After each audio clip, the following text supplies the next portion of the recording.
Well, I describe him as the greatest basketball player to ever live. And I met Jerry West as an 11th grader at a boys' state, and we were both playing basketball there. And ever since that day, we have been roommates and stayed together till right now, all the time. We're in constant communication, and it's been a sad day in my life today. What made that bond between the two of you so special? Well, we were country boys, bashful guys that, it wasn't a whole lot to do, and we were just good friends, and we took care of each other. And he helped me, and I helped him. And so it was just one of those things that hit, and it stayed that way for all the days. We played against each other in high school as seniors.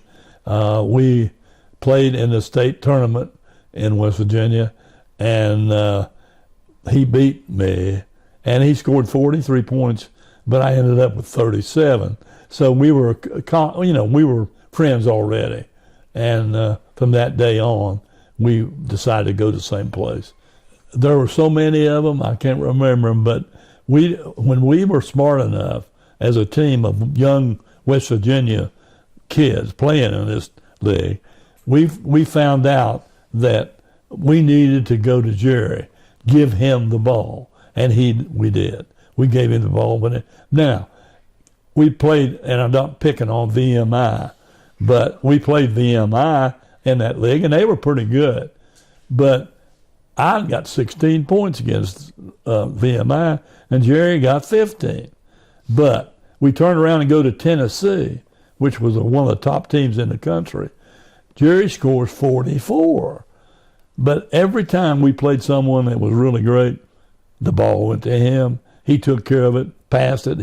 He was just that way. And as soon as the game was over, he ran straight to the dressing room. Didn't want anybody interviewing him. He just wanted to get out of there. Leave me alone. He didn't want to do things. And we had fun doing other things in university. It was a lot of fun. And we weren't beer drinkers. We were just really, all we wanted to do was eat, sleep, and play ball. Just being on the court with him, being in the house with him. He was funny. He was really, I loved to joke and play around. But after he got out of the house, he was kind of, straight up. And we had great times with all the games we won. We were ranked all 3 years that we played. And so it was a great duty. And we lived in a little house right next to the field house. And we showered in the field house and took our stuff like that.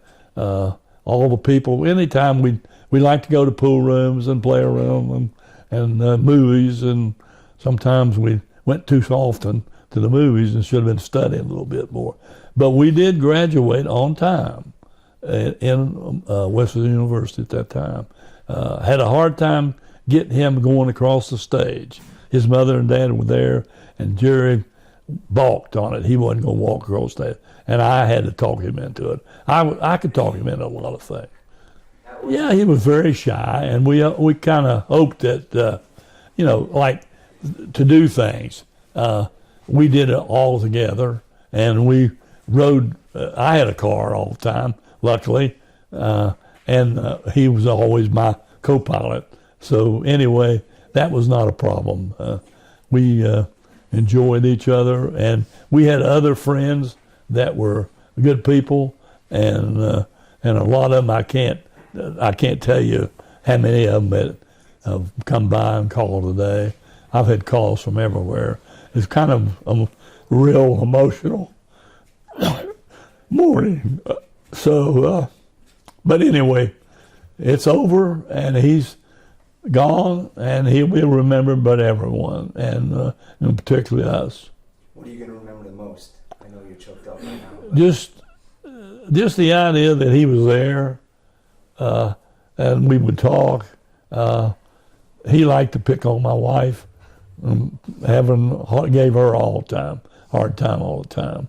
And he had 5 boys, and I was close to 4 of them. Out of 2 of them I didn't know as well that were in L.A., but he has fine young men that are doing well.